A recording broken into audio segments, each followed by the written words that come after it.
बिस्मिल्लाहिर्रहमानिर्रहीम।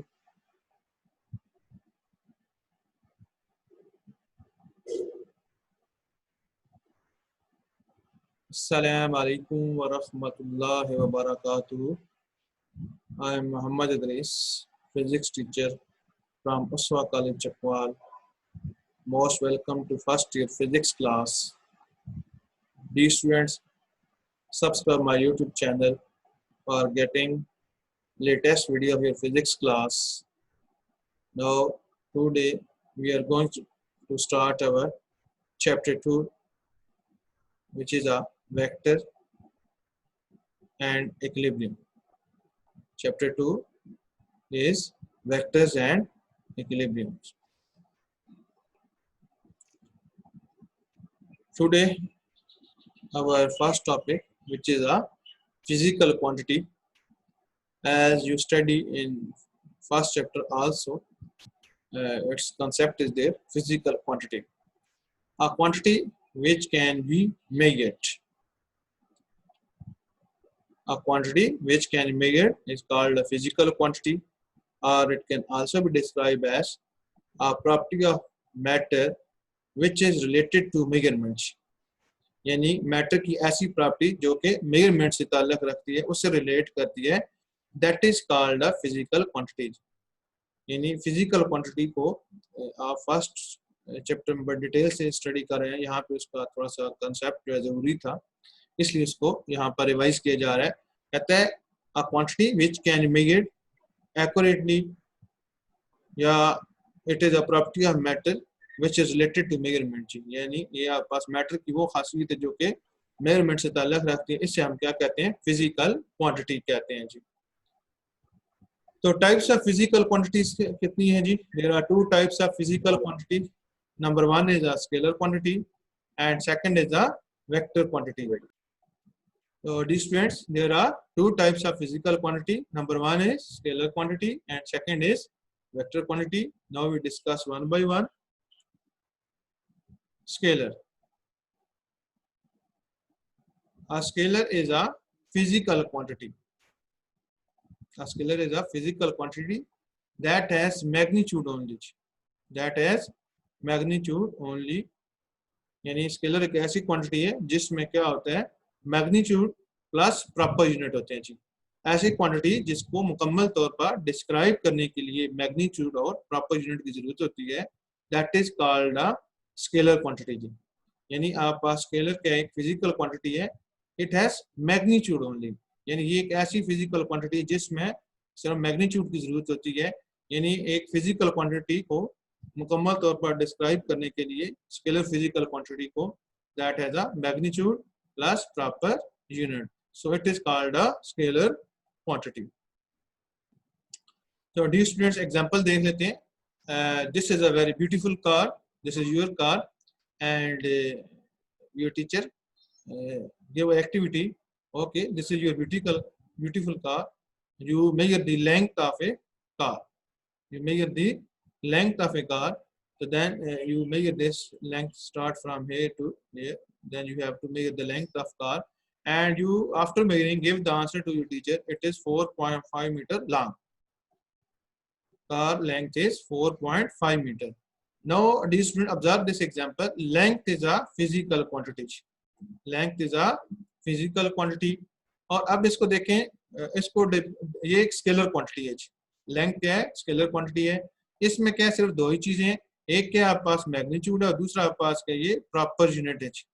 इसमें 4.5 क्या है, इसका मैग्नीट्यूड है, और मीटर क्या है, इसकी प्रॉपर यूनिट है जी। तो सो हमने जो डेफिनेशन की है स्केलर क्वांटिटी की, it is a physical quantity which is completely described by its magnitude and with the proper unit ji.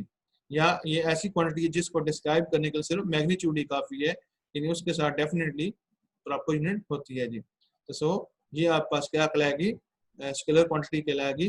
Length क्या आपके पास क्या एग्जांपल ऑफ स्केलर क्वांटिटी है।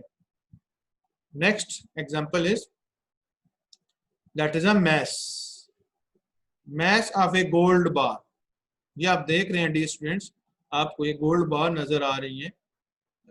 तो इसमें आप कहा गया कि इसकी मैस फाइंड आउट करें, तो आपने इसकी मैस मीर की and told the answer that is a 1 kilogram. Mass of gold bar is 1 kilogram. अब mass के आपके पास फिजिकल क्वांटिटी है और ये किस में आता है, स्केलर क्वांटिटी में कंसिडर होता है। और इसमें आप देख रहे हैं 1 is magnitude and kilogram is proper unit. तो सो आप पास क्या है, स्केलर क्वांटिटी ये वो क्वांटिटी होती है जिनको मुकम्मल तौर पर बयान करने के लिए, डिस्क्राइब करने के लिए मैग्नीट्यूड और प्रॉपर यूनिट की जरूरत होती है। That is called a scalar quantity. और स्केलर क्वांटिटी में जैसे लेंथ है, इस तरह मैस है। So these are called a scalar physical quantity. एक और एग्जांपल लेते हैं। This is a watch in front of you. तो आपको कोई एक्टिविटी दी गई, तो आपने कहा आप ये एक्टिविटी 12.76 सेकंड में करेंगे, या आपने ये टाइम मेजर किया। अब इसमें देखें टाइम की बात हो रही है। टाइम आप पास क्या है, फिजिकल क्वांटिटी है, और ये आप पास क्या है, स्केलर फिजिकल क्वांटिटी में आती है जी। अब इसमें आप देख रहे हैं तो यहाँ आपके पास क्या है 12.76, ये क्या आप पास इसका मैग्नीट्यूड है, और सेकंड आपके पास क्या है प्रॉपर यूनिट है। तो सब पता चला कि फिजिकल क्वांटिटी जो है उसमें स्केलर क्वांटिटी जो है कहते हैं जी कि इसको मुकम्मल तौर पर बयान करने के लिए मैग्नीट्यूड और प्रॉपर यूनिट की जरूरत होती है। उसको हम क्या कहते हैं, स्केलर क्वांटिटी कहते हैं। तो डी स्टूडेंट्स, ये आपके पास क्या है, जैसे लेंथ, मैस, टाइम, ये सारी की सारी क्या है स्केलर क्वांटिटी में आती है। इनको मुकम्मल तौर पर, यानी स्केलर क्वांटिटी क्या है, ये वो फिजिकल क्वांटिटी है जिनको मुकम्मल तौर पर डिस्क्राइब करने के लिए proper magnitude plus proper unit की जरूरत होती है। तो इससे हम क्या कहते हैं, स्केलर क्वांटिटी कहते हैं। Next example of scalar quantity that is a temperature. तो टेम्परेचर है, इंसानी बॉडी का नॉर्मल टेम्परेचर जो है 36.8 degree centigrade, nearly 37 degree centigrade है। तो ये आप देख रहे हैं, ये आपके पास थर्मोमीटर है। तो ये आप थर्मोमीटर जो है टेम्परेचर मेजर करने के लिए यूज किया जाता है।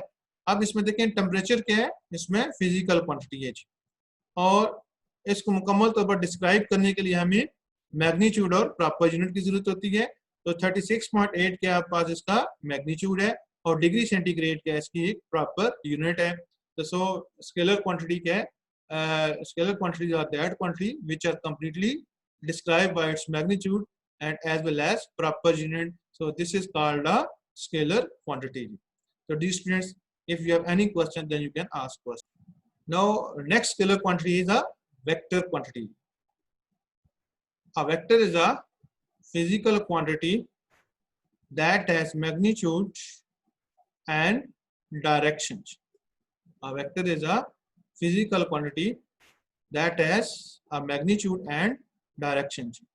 तो अब हम पता चल गया कि वेक्टर क्वांटिटी ये वो क्वांटिटी होती है जिसको मुकम्मल तौर पर बयान करने के लिए हमें किसकी जरूरत है, मैग्नीट्यूड की, प्रॉपर यूनिट की, और प्लस के पास पर्टिकुलर डायरेक्शन की जरूरत है। So vector is a physical quantity which is completely described by its magnitude, proper unit and as well as particular direction. So it is called a vector quantity. So come to its example. तो dear students, आप ये example देख रहे हैं। तो इसमें हमारे पास इस एग्जांपल में देखें तो आपके पास ये एक मैप है। इस मैप में आप देखें तो ये इस पॉइंट पर यहाँ पर बताया जा रहा है, ये आप पास क्या है, कैलिफोर्निया की लोकेशन मौजूद है। यहाँ पर कैलिफोर्निया मौजूद है, उसकी पोजीशन है। और इधर आप देख रहे हैं यहाँ पर आपके पास क्या है, इस जगह पर नॉर्थ कैरोलिना जो है, ये यूनाइटेड स्टेट्स की स्टेट्स हैं, ये उसकी पोजीशन यहाँ पर मौजूद है। अब हमें ये जो मैंने सर्कल पॉइंट आउट किया, ये हमें क्या बता रही है, इन स्टेट्स की पोजीशन बता रही है।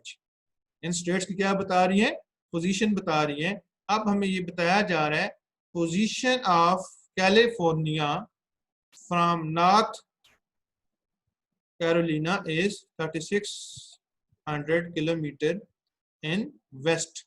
अब ये आप पास बातें बताई जा रही हैं। यहाँ पर क्या है कि इस मैप की मदद से हमने देखा position of California from North Carolina is 3600 kilometre in west. आप देखें पोजीशन क्या है इसमें, ये फिजिकल क्वांटिटी है और ये वेक्टर क्वांटिटी में कंसिडर होती है। अब इसमें देखें जैसा कि हमने वेक्टर क्वांटिटी की डेफिनेशन लास्ट स्लाइड में हमने की थी कि quantity which is complete a vector quantity, it is a quantity which is completely described by its magnitude, proper unit and as well as particular direction. इन तीन चीजों की हमने बात की थी. आप इसमें देखें 3600 क्या kilometre, that is 3600 it is a magnitude, kilometre it is a proper unit and west is a particular direction. तो अब ये यानी कि ये क्या ऐसी क्वांटिटी क्या कहलाएगी, वेक्टर क्वांटिटी कहलाएगी. In this quantity we are describing three things, that is a its magnitude, proper unit and as well as direction. So position फिर क्या हुई, vector quantity हुई. क्यों vector quantity हुई? Because there is a three things are in this example: magnitude, kilometer, proper units and west, that is a particular direction.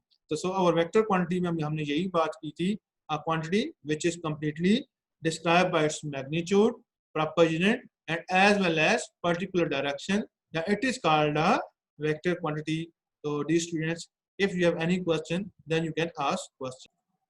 Now our next example, that is a displacement from USA to China.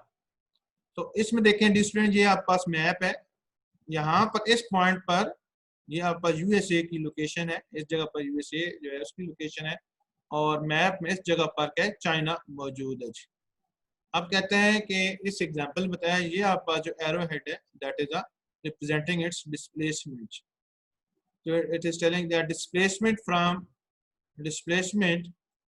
this is a displacement from USA to China, displacement from USA to China, it is a 11,600 kilometre in east. तो ये आपके पास क्या है बताया जा रहा है.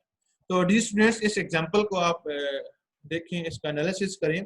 तो ये आपका displacement is a vector quantity. Displacement is a vector quantity. Why it is a vector quantity? Because it has three conditions. That is it has magnitude. ये आपके पास 11,600, ये आपके पास क्या है, मैग्नीट्यूड है. किलोमीटर क्या है, प्रॉपर यूनिट है. और इन ईस्ट क्या है, ये आपके पास पर्टिकुलर डायरेक्शन है जी. तो सो ये इसलिए वेक्टर क्वांटिटी में होती है. जैसे कि हम वेक्टर क्वांटिटी को डिफाइन कर रहे हैं, ये vector quantity needs describe its magnitude, proper unit and as well as directions. तो ये तीनों चीजें क्या इसमें मौजूद है. लिहाजा आपके पास क्या है, डिस्प्लेसमेंट जो है ये वेक्टर क्वांटिटी है. यानी हमने यूएसए से चाइना तक का जो डिस्प्लेसमेंट है वो 11,600 kilometre in direction of east.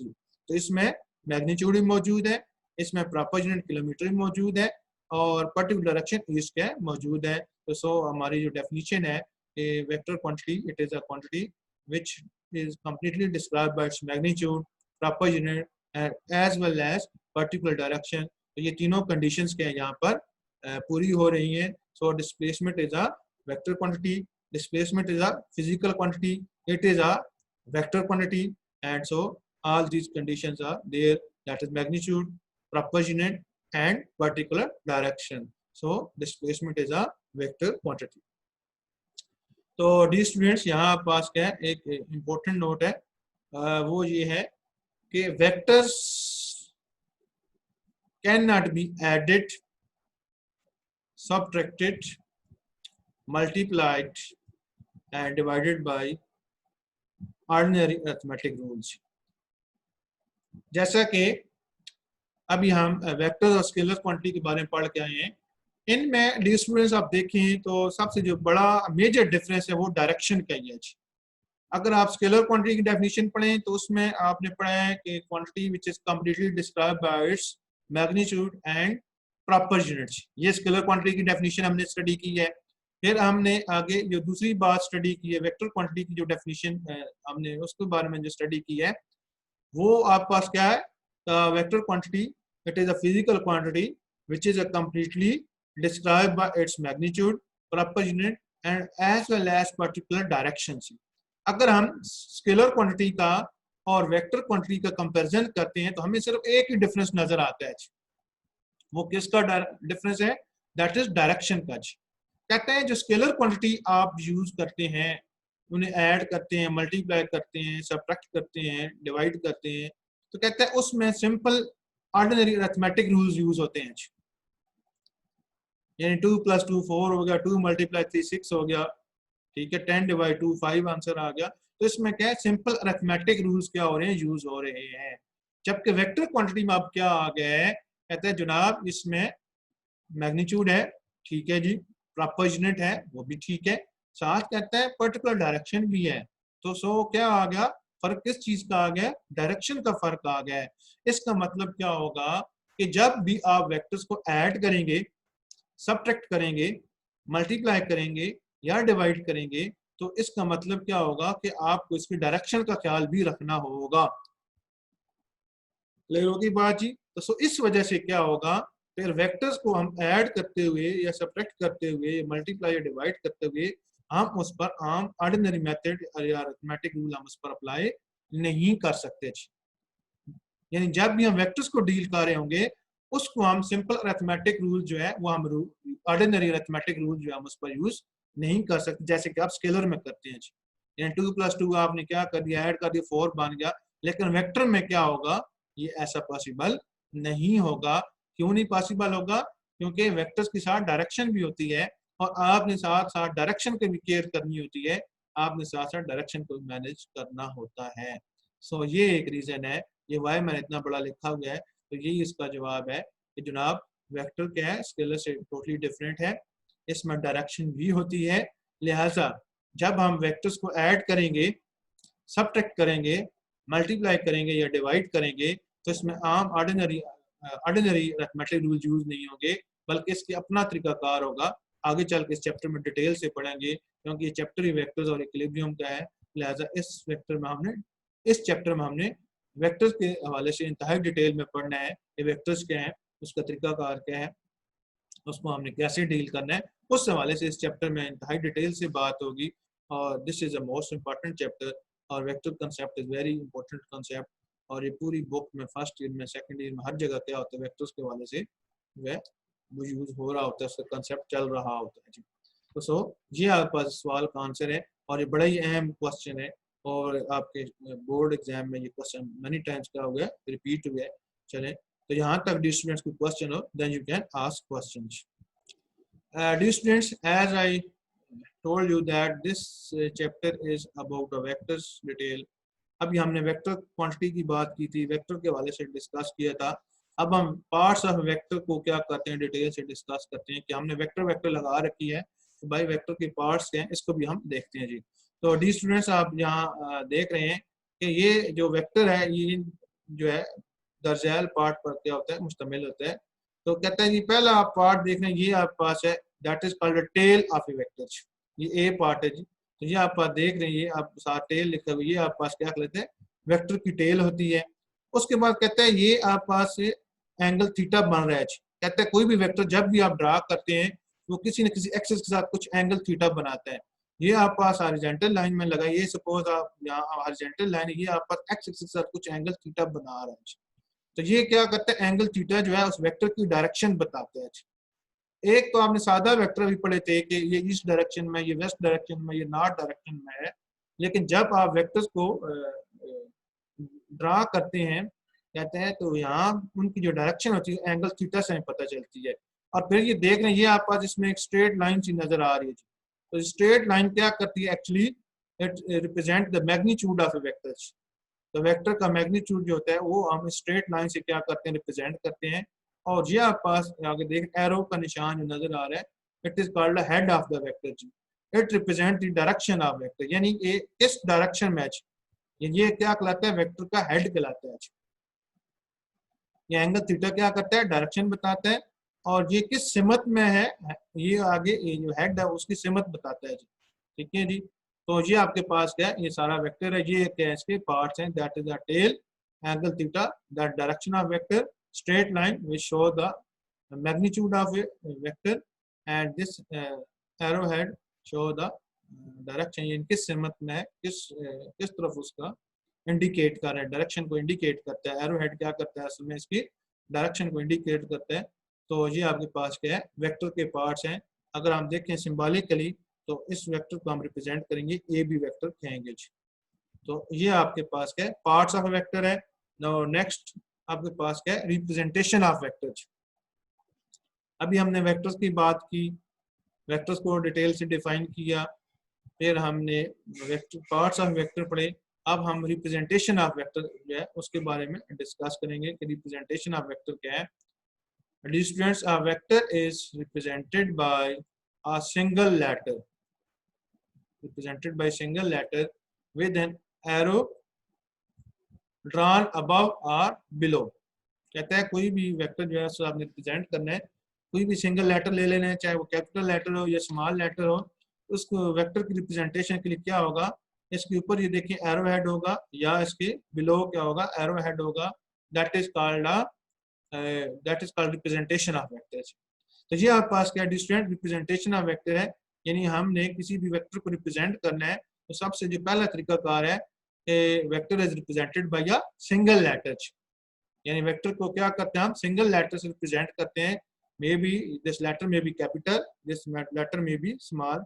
ठीक है जी, स्मॉल अल्फाबेट भी हो सकते हैं, कैपिटल लेटर भी हो सकते हैं। तो क्या होता है इसके ऊपर एरो हेड होता है या फिर क्या होता है इसके नीचे एरो हेड होता है। यानी ये देखें ये इसके अबव एरो हेड है या क्या इसके नीचे एरो हेड है, या पर ए के ऊपर एरो है तो इसे हम ए वेक्टर कंसिडर करेंगे, ये वेक्टर कहेंगे। ये बी के नीचे एरो हेड है तो इसे भी हम क्या कहेंगे, बी वेक्टर कहेंगे। या बस पी है तो पी के ऊपर एरो हेड है, हमने एरो बना दी तो that is called a P vector जी। तो ये आपके पास क्या है स्टूडेंट्स रिप्रेजेंटेशन ऑफ वेक्टर है।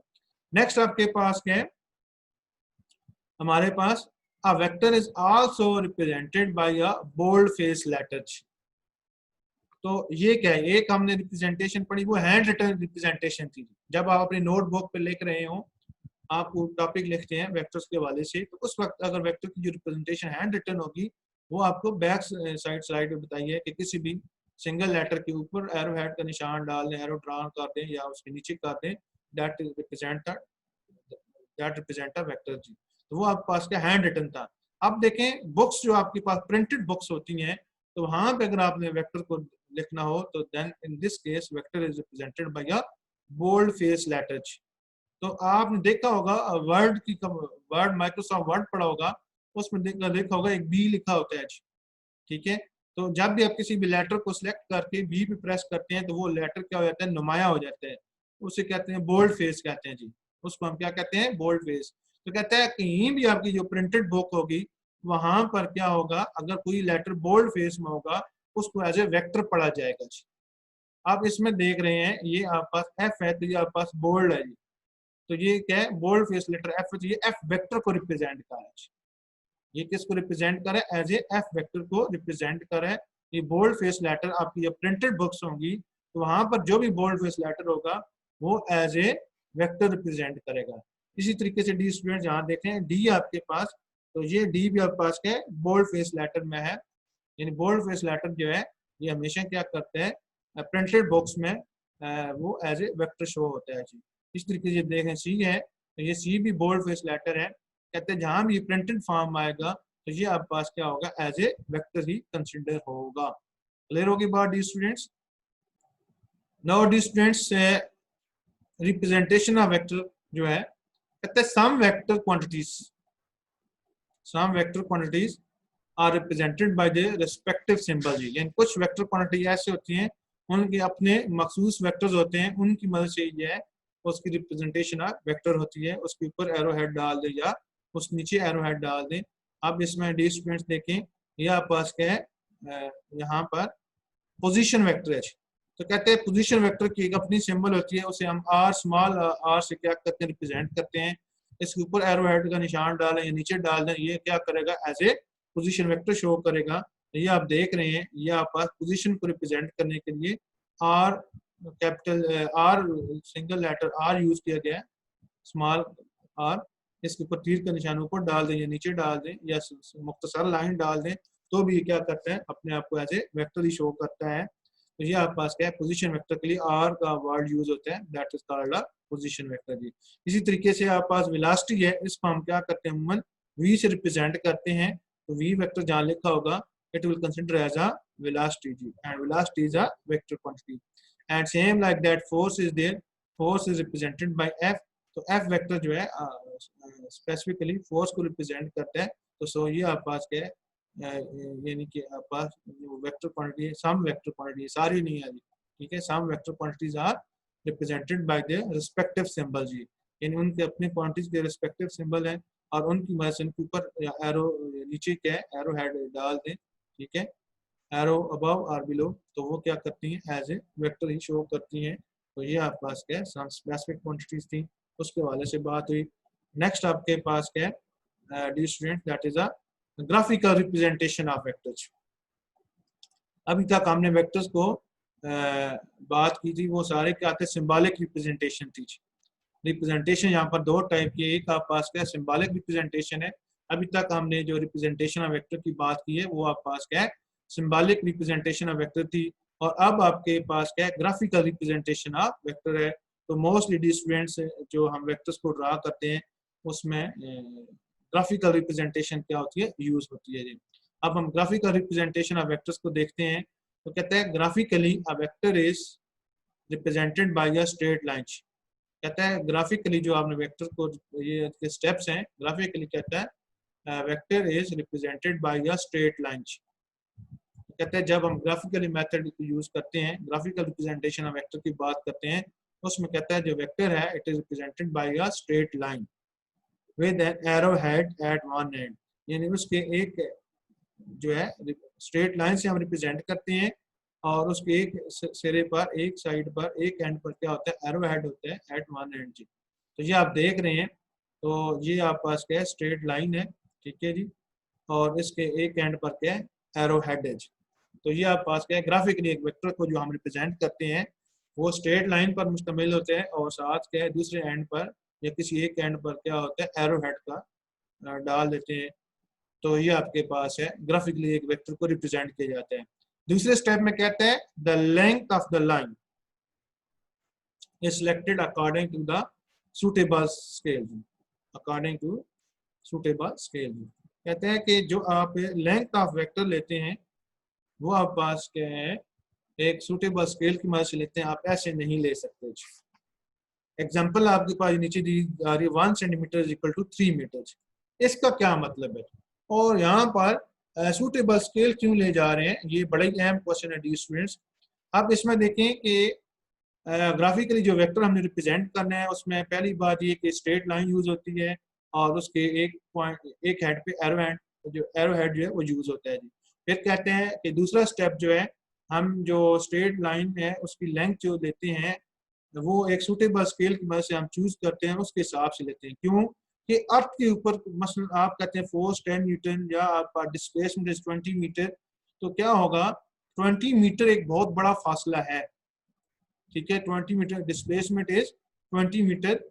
तो आपको जब कहा जाता है कि तो कितना डिस्प्लेसमेंट है, आप कहते हैं 20 मीटर डिस्प्लेसमेंट है, तो देन क्या है ये 20 मीटर जो अर्थ के ऊपर डिस्टेंस है ये बहुत बड़ा है, या 20 किलोमीटर हम कहते हैं डिस्प्लेसमेंट है, वो क्या एक बहुत बड़ा फासला है। तो उसको हम पेज के पर रिप्रेजेंट नहीं कर, आपकी जो कॉपी है उसकी पेज की लिमिटेड लेंथ है, तो इतने बड़े वेक्टर के मैग्नीट्यूड को हम नोटबुक पे या स्लाइड पे रिप्रेजेंट नहीं करते। फिर हम कहते हैं कि 1 centimetre is equal to 3 metre, या हम कहते हैं 1 सेंटीमीटर कोई भी है नहीं अपनी मर्जी से सूटेबल स्केल आप चूज कर लेते हैं, हम कहते हैं 1 centimetre is equal to 10 metre. इसका मतलब 20 मीटर आपके पास जो डिस्प्लेसमेंट ऑन अर्थ है उसको आप 2 सेंटीमीटर से आप क्या कर सकते हैं पेज के ऊपर डायग्राम के ऊपर आप क्या कर सकते हैं उसे आप इजीली कर सकते हैं। इसी तरह से आप कहते हैं जी कि इसका डिस्प्लेसमेंट बॉडी का या दो पोजीशन का जो डिस्प्लेसमेंट आप कहते हैं जी 100 किलोमीटर है जिसपोज। अब 100 किलोमीटर जो है अर्थ पे तो हो सकता है, मसलन इस्लामाबाद और चकवाल का जो डिस्प्लेसमेंट हम कहते हैं ये 100 किलोमीटर है। अच्छा जी ठीक है मान लिया। अब हम इस डिस्प्लेसमेंट को पेज पर नहीं ड्रा कर सकते थे, इतना बड़ा डिस्टेंस एक पेज पे कैसे ड्रा हो सकता है, उसके लिए फिर हम क्या करते हैं सूटेबल स्केल अपनी मर्जी से लेते हैं। हम कहते हैं 1 centimetre is equal to 10 kilometre, या हम कहते हैं 1 centimetre is equal 20 kilometre. Its mean that 5 centimetre जो लंबी लाइन आप पेज पे ड्रा करेंगे वो 100 किलोमीटर डिस्प्लेसमेंट शो करेगा बिटवीन चकवाल एंड इस्लामाबाद जी। तो सो इस तरीके से हम क्या करते हैं सूटेबल स्केल का इस्तेमाल करते हैं, क्योंकि मैग्नीट्यूड बहुत बड़ा होता है, अर्थ पर इतना बड़ा मैग्नीट्यूड पेज के ऊपर जो है वो हम कवर नहीं कर सकते। सो इस पर्पज के लिए हम फिर क्या करते हैं कि हम जो है सूटेबल स्केल लेते हैं, उसकी मदद से हम फिर क्या करते हैं मैग्नीट्यूड ऑफ वेक्टर जो है ड्रा करते हैं। और वो हमने कहा जी 1 सेंटीमीटर सपोज 20 किलोमीटर कह दिया, तो फिर 100 किलोमीटर के लिए क्या होगा 5 सेंटीमीटर लंबी लाइन हम जो है पेज पर ड्रा करेंगे, स्लाइड पर ड्रा करेंगे, और इस तरीके से वो क्या करेगी, इसकी लेंथ जो है वो रिप्रेजेंट करेगी। तो डी स्टूडेंट जैसा कि आप बता रहा था, सो हमने इस केस में 1 सेंटीमीटर इज इक्वल 3 मीटर लिए है। तो ये आप देख रहे हैं डायग्राम में, तो ये आप पास जो लेंथ ऑफ लाइन है is equal to magnitude, it is representing the magnitude of vector. ये सपोज हमने 1 centimetre is equal to 3 centimetre जी, हमने इस केस में 1 सेंटीमीटर इज इक्वल 3 मीटर रखी है। तो सो ये आपके पास क्या कर रहा है, मैग्नीट्यूड ऑफ वेक्टर जो है रिप्रेजेंट कर रहा है, और ये हमने सूटेबल स्केल की मदद से की है। वैसे 3 मीटर बहुत बड़ी यूनिट है, बहुत बड़ा फासला है, पेज के ऊपर ड्रा नहीं हो सकता। और एरो हेड क्या कर रहा है, it is representing the direction of a vector जी। तो ये जो लेंथ आपके पास, this length represent the magnitude of vector, ये आपको बता चुका हूँ। ये लेंथ क्या कर रही है, मैग्नीट्यूड ऑफ वेक्टर रिप्रेजेंट कर रही है। और एरो हेड क्या है, that is placed at one and आपके पास, तो ये क्या कर रहा है, उसकी डायरेक्शन को बता रहा है। Arrow head is placed at one end of a straight line, तो ये क्या करता है, इसकी डायरेक्शन को रिप्रेजेंट करता है जी। तो डी स्टूडेंट्स आप देख लें ग्राफिकली रिप्रेजेंटेशन ऑफ वेक्टर देख रहे हैं। तो सपोज इस एग्जांपल में देखें तो आप पास क्या है, 2 वेक्टर है। ये आप देखें, एक यू वेक्टर है, हमने कोई भी यू वेक्टर ले लिया, और दूसरा आप पास क्या ये वी वेक्टर है। ये आप पास देखें, ये हमने इसको ले लिया जी, और ये एंड पे हमने क्या करिए, जो पिंक कलर में ये आप पास क्या है रिजल्टेंट वेक्टर है जी। तो डी स्टूडेंट्स ये हमने क्या किया है कि एक वेक्टर का एरो हेड दूसरे वेक्टर की टेल के साथ हमने मिला दिया है। तो डी स्टूडेंट ये आपके पास क्या है, फर्स्ट वेक्टर है, इसके हेड को हमने दूसरे वेक्टर टेल के साथ मिलाया है, एंड दूसरे वेक्टर के हेड को जो है, हमारे पास क्योंकि 2 ही वेक्टर थे तो हमने क्या किया, रिजल्टेंट वेक्टर ड्रा किया है। तो पिंक कलर का जो लाइन है ये आपके पास क्या रिजल्टेंट वेक्टर है, इसका हेड दूसरे वेक्टर के हेड के साथ मिला है, और टेल के फर्स्ट वेक्टर टेल के साथ मिला है। तो ये हमने क्या किया, फिर u प्लस वी किया, यानी ये हमने दोनों वेक्टर्स को ऐड किया है। तो आर आपके पास क्या रिजल्टेंट वेक्टर है। तो आगे इंशाल्लाह इसको हेड टू टेल में हम बड़ी डिटेल में डिस्कस करेंगे। तो ये क्या कर रहा है, ग्राफिकल रिप्रेजेंटेशन को आप वेक्टर को रिप्रेजेंट कर रहा है, यानी वेक्टर्स को हमने ऐड किए 2 क्वांटिटीज को लेके, तो इसमें भी क्या है ग्राफिकल रिप्रेजेंटेशन हो रही है। और यहाँ पर भी हम क्या कर रहे हैं, वेक्टर का जो मैग्नीट्यूड है उसको हमने स्केल की मदद से बताया कि 2 सेंटीमीटर है, 3 सेंटीमीटर है, इस तरीके से। यानी यू है आपके पास सपोज 5 सेंटीमीटर है, ये वी आपके पास क्या 3 सेंटीमीटर है। हमने क्या किया, इनको अलाइन किया हेड टू टेल रूल के तहत। इंशाल्लाह आगे head to tail rule detail में पढ़ेंगे। और ये आपके पास क्या रिजल्टेंट वेक्टर है, हमने ऐड किया। तो रिजल्टेंट वेक्टर क्या होता है, ऐसा वेक्टर होता है which has the same effect as the combined effect of all the vector which are added जी। यानी रिजल्टेंट वेक्टर क्या है, इन तमाम जो वेक्टर होते हैं उनके जमा के मजमूए के बराबर होते हैं। तो इससे हम क्या कहते हैं, हासिल वेक्टर कहते हैं या रिजल्टेंट वेक्टर कहते हैं। तो ये आपके पास है डी स्टूडेंट्स, हमने बात की। तो डी स्टूडेंट्स इसमें एक और बात बताई जा रही है, जो नोट है वो नोट ये है, ये आपके पास हमने नोट लिखे, कहता है magnitude of vector is represented bye modulus of a vector ji. Modulus of vector, ये आपके पास क्या मॉड्यूलस की सिंबल है, यानी कोई भी जो वेक्टर है और उसका मैग्नीट्यूड अगर आपने लिखना है तो ये आपके पास मॉड्यूलस ऑफ वेक्टर, यानी ये आपने एब्सोल्यूट वैल्यू इस तरह से लिख लिया मॉड्यूलस ऑफ आर। ये क्या करता है, मैग्नीट्यूड के वेक्टर को, वेक्टर के मैग्नीट्यूड क्या करता है, रिप्रेजेंट करता है। या फिर आप सिंपल आर भी आप लिख दें तो भी ये क्या करेगा, इसके मैग्नीट्यूड को क्या करेगा, रिप्रेजेंट करेगा। लेकिन ये बोल्ड फेस लेटर में नहीं लिखा जाएगा, इसके ऊपर हम तीर के निशान नहीं डालेंगे, सिंपल लिखेंगे। लाइट फेस लेटर से आप कह रहे हैं, लाइट फेस लेटर क्या करते हैं, मैग्नीट्यूड ऑफ वेक्टर को रिप्रेजेंट करते हैं।